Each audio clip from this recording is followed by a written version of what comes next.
저는 오늘 흔들리지 않는 이유는 연결되었기 때문이다 라는 제목으로 하나님의 말씀을 여러분들과 함께 나누고자 합니다. 나무가 세찬 바람에도 불구하고 쓰러지지 않는 이유는 그 뿌리가 땅 속에 깊이 박혀 있기 때문입니다. 나무가 크면 클수록 땅 아래 뿌리도 그만큼 깊이 크게 자리하고 있기 마련입니다. 그래서 바람에도 나무는 쓰러지지 않는 것입니다. 나무가 바람에 흔들리지 않기를 바라는 것은 어리석은 일이라 할 수 있습니다. 그만큼 더 깊이 뿌리를 내리기를 바랄 뿐입니다. 나무가 흔들려도 쓰러지지 않는 이유는 바로 뿌리가 땅에 든든히 연결되었기 때문입니다. 우리 인생에도 풍랑이 불고 시련이 닥쳐오고 바람 잘 날 없이 우리를 쓰라리게 하는 아픔이 찾아올 때가 있습니다. 그럴 때면 우리 신앙인은 무엇을 합니까? 바로 기도를 합니다. 한바탕 주님의 이름을 부르면서 눈물 한 바가지를 쏟고 나면 이상하게도 그 많던 근심과 걱정이 사라지는 것을 경험하게 됩니다. 그런데 놀라운 사실은 그렇게 내가 기도하는 동안, 내가 기도하는 그 사이에 내 문제가 해결된 것이 아니라는 사실입니다. 내가 기도하는 중에도 상황이 변하지 않았습니다. 문제가 사라진 것이 아닙니다. 상황은 그대로고 문제도 나를 괴롭히는 사람도 여전히 그대로 있습니다. 그런데 신기하게도 근심과 걱정이 사라져버리는 내 안에 대반전이 일어나는 이유는 바로 기도하는 중에 내 뿌리를 만났기 때문입니다. 나는 흔들렸습니다. 나는 타격을 받았습니다. 맞잖아요. 나는 그 사람의 말에, 그의 행동에, 내게 다가온 상황과 사건들에 상처받고 좌절했습니다. 흔들렸다고요. 그런데 기도 중에 내 안에 흔들리지 않은, 내 안에 타격받지 않은 여전히 굳건한 내 뿌리, 하나님을 만났고 그 뿌리와 연결된 진짜 나를 만난 것입니다. 그래서 나는 흔들렸는데 내 안에 흔들리지 않은 또 다른 나를 만나고 나니까 걱정이 사라져버리게 된 것입니다. 오늘 느헤미야는 대적들의 공격을 받고 있었습니다. 산발락과 도비아와 게셈이 성벽 공사가 완성해 가는 것을 보고는 다급하게 꾀를 내어 느헤미야를 죽이려는 시도를 하고 있습니다. 오늘 본문의 1절과 2절의 말씀 다 같이 한번 읽도록 하겠습니다. 시작. 산발락과 도비아와 아라비아 사람 게셈과 그 나머지 우리의 원수들이 내가 성벽을 건축하여 허물어진 틈을 남기지 아니하였다 함을 들었는데 그때는 내가 아직 성문에 문짝을 달지 못한 때였더라. 산발락과 게셈이 내게 사람을 보내어 이르기를 오라 우리가 오노 평지 한 촌에서 서로 만나자니 실상은 나를 해하고자 함이었더라. 성문에 문짝만 달면 성벽 공사가 완공이 되는 그 완성을 코앞에 둔 시점에서 원수들은 살해 계획을 세워서 느헤미야를 불러내고 있습니다. 그런데 그 계략이 서로 만나자라고 표현이 되었지만 실상은 내가 너를 죽이고 말겠다라는 속임수의 말이었습니다. 이것을 어느 목사님은 재밌게 표현한 것을 들었는데 절대 응하지 말아야 할 괜찮은 제안들, 절대 응하지 말아야 할 괜찮은 제안들이라 불렀습니다. 절대로 응하지 말아야 하는 유혹이 내게 찾아오는데 문제는 그것이 괜찮은 제안처럼 내게 보인다라는 것입니다. 여러분, 유혹이 다 이렇게 다가오지 않습니까? 어디 유혹이 우리를 향해서 나는 유혹이다 라고 이름표를 달고 오지 않습니다. 유혹은 달콤하게 찾아오기 때문입니다. 악마는 디테일에 있다라는 말처럼 독하면 독한 유혹일수록 그 디테일이 치명적인 매력을 갖고 찾아오기 때문입니다. 그런데 이런 제안들은 느헤미야처럼 우리의 외부에서 찾아오기도 하지만 실제로 대부분은 내 안의 내부에서, 내 안으로부터 이런 괜찮은 제안들이 나를 향해 찾아올 때가 더 많이 있습니다. 여러분, 우리가 이제 여름을 앞두고 다이어트라도 한번 하려고 하면 맛있게 먹으면 0칼로리라는 내면의 소리가 들려오기 시작합니다. 여러분, 성경의 주제를 단 한마디로 표현하면 무엇인지 아십니까? 성경의 주제를 한마디로 말하면 여호와를 찾으라 그리하면 산다라는 말입니다. 그런데 내 안에서는 계속해서 뭐라고 말을 합니까? 여호와를 찾는 것도 중요하지만 이럽니다. 여호와를 찾는 것도 중요하지만 이게 더 중요해. 이것만 합격하고 여호와를 찾으면 어떨까? 돈만 좀 벌어놓고 찾으라라는 것입니다. 여호와를 찾으라, 그리하면 산다가 아니라 내가 성공해야 살고 내가 좋은 직장에 취업해야만 산다는, 여호와는 시간 남으면 찾으십시오라는 절대로 응하지 말아야 할 괜찮은 제안들이 내 안에 올라오게 된다라는 것입니다. 그러나 여러분, 성경은 복 있는 사람을 어떤 사람이라 말하고 있는지 아십니까? 시편 1편의 말씀에 보면 복 있는 사람은 오직 여호와의 율법을 즐거워하여 그 율법을 주야로 묵상하는 자로다. 그는 시냇가에 심은 나무가 철을 따라 열매를 맺으며 그 잎사귀가 마르지 않는 것 같다고 표현하고 있습니다. 진짜 복된 사람은 시냇가에 심겨진 나무라는 것입니다. 반대로 복 없는 사람은 어떤 사람인 줄 아십니까? 바람에 나는 겨와 같도다. 뿌리가 있느냐 없느냐에 따라 그가 복 있는 사람과 복 없는 사람으로 구분이 된다라는 말입니다. 여러분, 우리가 지금 왜 여기에 와 있습니까? 우리는 지금 뿌리를 찾으러 왔습니다. 우린 지금 내 인생을, 내 존재의 뿌리를 하나님이라고 말하는 영원히 마르지 않는 시냇가에 심기우기 위해서 온 사람들이라는 말입니다. 그런데 그 뿌리는 잃어버린 채로 돈 많은 바람에 나는 겨가 되고 싶다, 성공한 바람에 나는 겨가 됩시다라면서 절대로 응하지 말아야 할 괜찮은 제안들이 내게 수시로 다가온다라는 뜻입니다. 진정한 행복은 소유에서 오는 것이 아니라 존재의 뿌리를 찾는 데서 오기 때문입니다. 여러분, 정말로 위대한 예술 작품이 어떤 것인지 아십니까? 내 영혼의 근원과 나를 탁하고 부딪히게 하는 작품이 정말로 좋은 예술 작품입니다. 진짜 명작은 그림을 보고 나서 컥 하고 말문이 막혀버리는 것이 진짜 좋은 작품입니다. 정말로 좋은 음악을 들으면 말과 생각이 멈춰버립니다. 할 말이 없어지면 내 안에 I am이라고 하는 존재의 근원이, 내 존재의 근원인 성령이 드러나기 때문입니다. 그래서 우리가 산 정상에 올라서 그 아름다운 전경을 내리보고 있노라면 턱하고 말문이 막힐 때를 보면 무슨 생각이 듭니까? 내가 왜 이렇게 인생을 아등바등하면서 살았지라는 생각이 들어오게 됩니다. 실상을 깨뚫는 말과 생각이 올라온다라는 것입니다. 바로 내 근원과 부딪힘이 일어났기 때문입니다. 그런데 우리가 평소의 삶을 살아갈 때를 보면 어떤 생각을 하면서 살아갑니까? 뿌리가 없이 바람에 나는 겨처럼 저놈만 없으면 내가 살 것 같다, 저놈만 내가 따라잡으면 행복해질 것 같다, 내가 저것만 가질 수 있으면 행복하게 살 수 있을 것 같다라는 실상이 아닌 허상의 소리와 생각들이 나를 온통 지배하게 된다라는 것입니다. 한마디 말을 해도 우리는 실상을 말하지 못할 때가 많이 있지 않습니까? 왜 그렇습니까? 내가 이 말을 한마디를 할 때도 보면은 과거의 그 사람들과의 관계가 섞여 있고, 그리고 이 말을 하게 되면 미래에 내게 다가올 유익들이 생각이 나서 그 온갖 것이 뒤섞인 한마디의 말을 하게 된다라는 것입니다. 우리가 뿌리가 없이 살아가고 있기 때문입니다. 그런데 내가 성령 충만할 때를 보면 어떻습니까? 저는 가끔 그래요. 내가 성령 충만할 때 나를 보면 한 번씩 겁없는 말이 툭툭 튀어나올 때가 있습니다. 겁없는 바른 말이 튀어나옵니다. 뿌리에 연결된 순간은 현재를, 지금을 살게 되기 때문인 것입니다.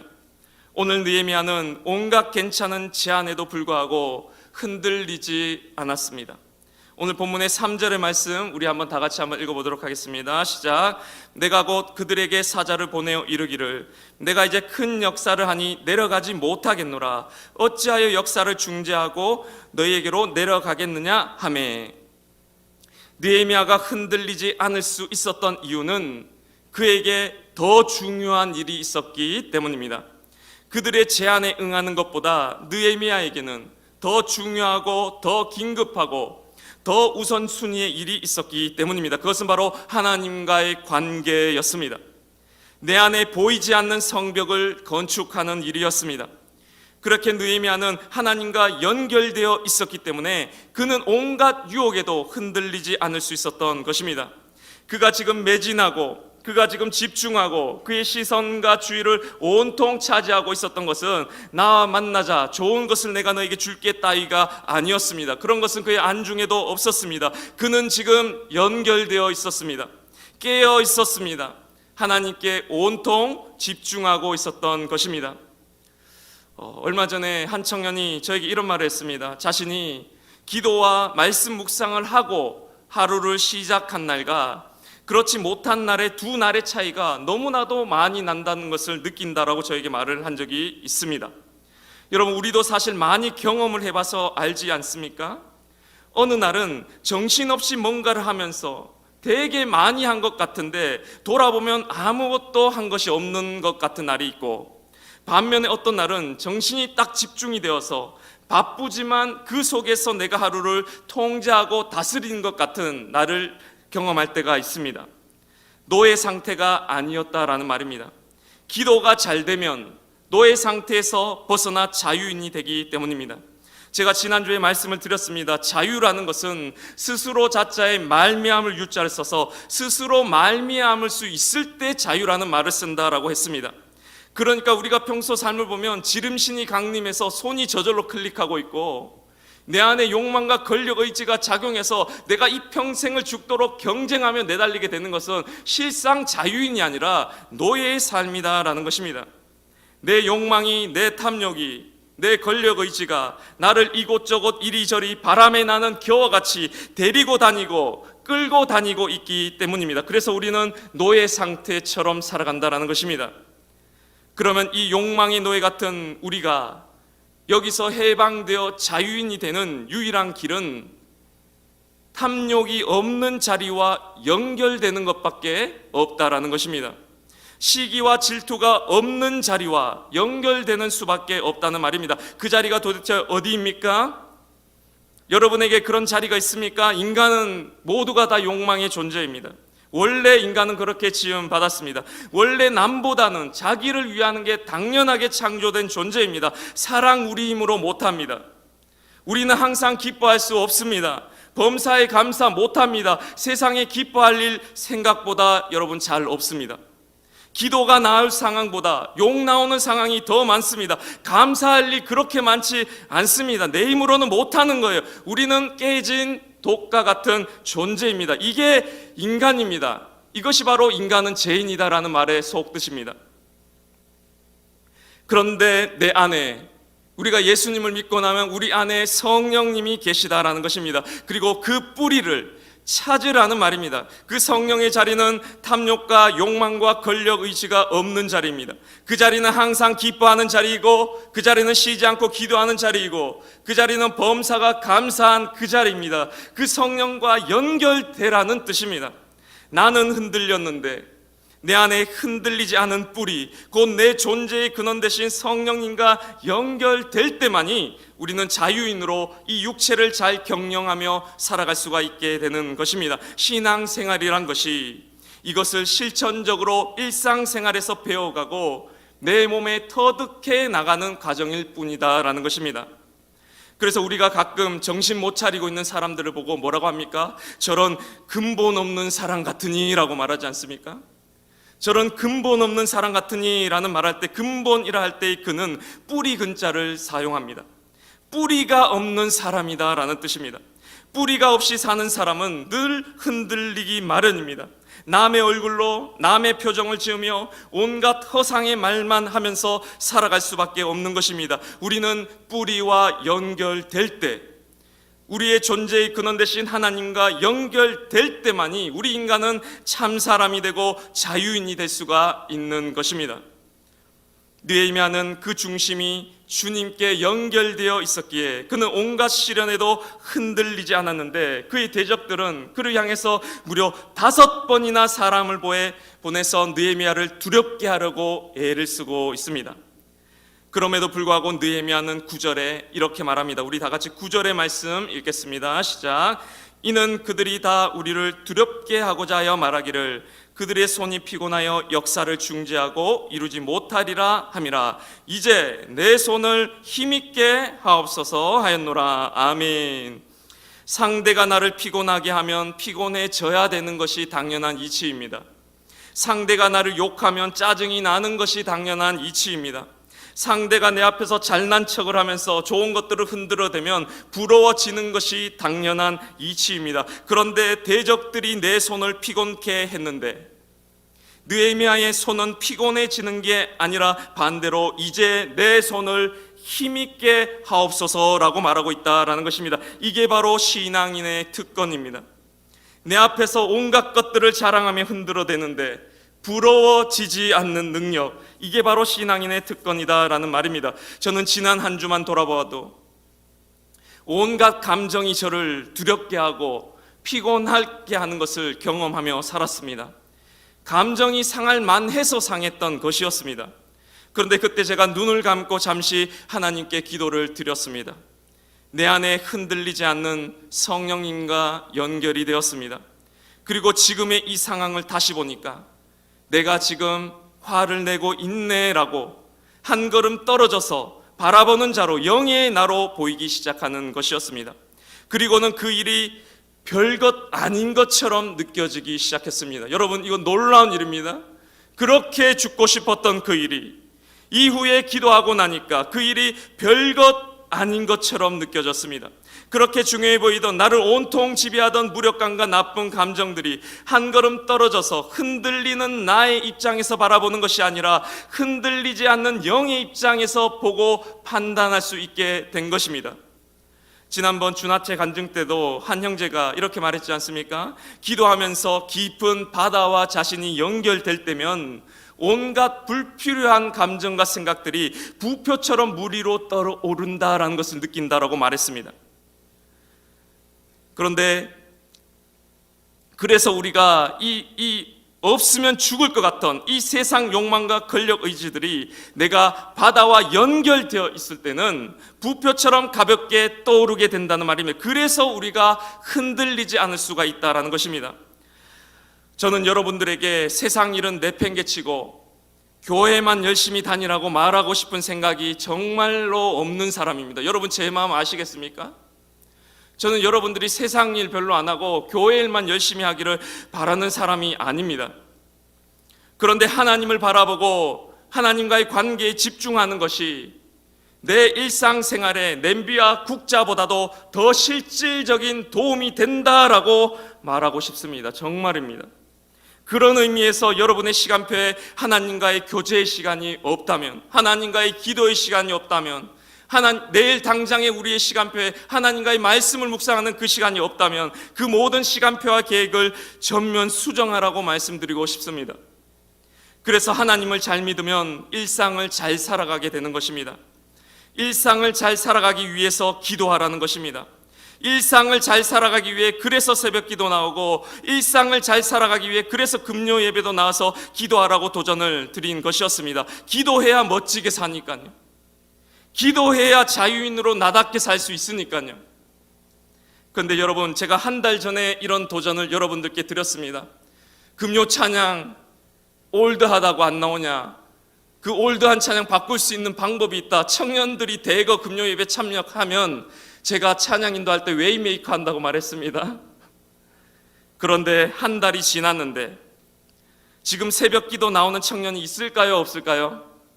2명이 있습니다. 여러분, 놀라지 마세요. 그리고 이틀 전 금요 예배 때 청년이 나왔을까요, 안 나왔을까요? 2명이 나왔습니다. 여러분, 금요 찬양팀을 포함하면 4명이 나왔습니다. 그런데 그 중에 한 청년이 예배를 마치고 저를 찾아왔습니다.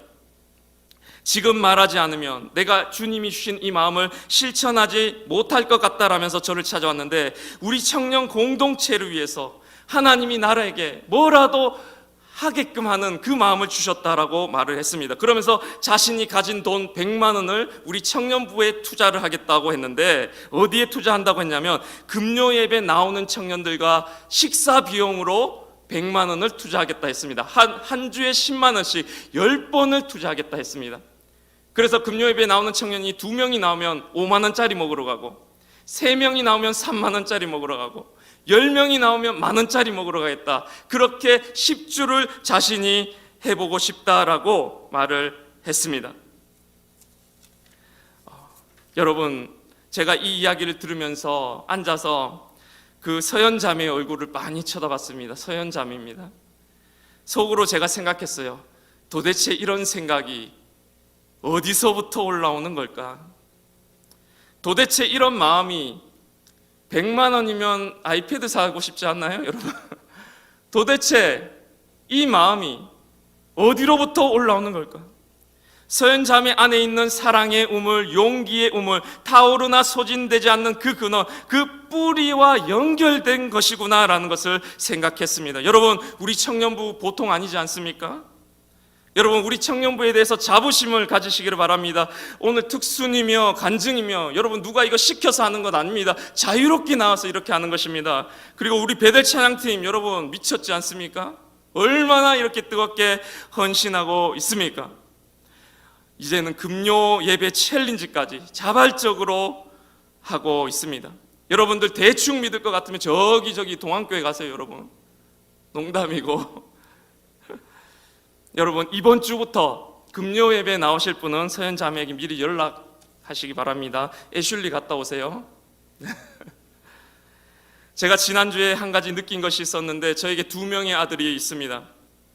6살과 10살 두 아들이 있는데, 평소에는 제가 아버지니까 내가 자식에게 주는 사랑이 정말로 크구나라고 생각을 했었는데, 이번에는 문득 내가 자식들로부터 받는 그 사랑이 너무나 크다라는 생각이 들었습니다. 저희 두 아들이 매일, 여러분 정말 하루도 안 빠지고 매일 저에게 묻는 말이, 아빠 오늘 일찍 오는 날이야?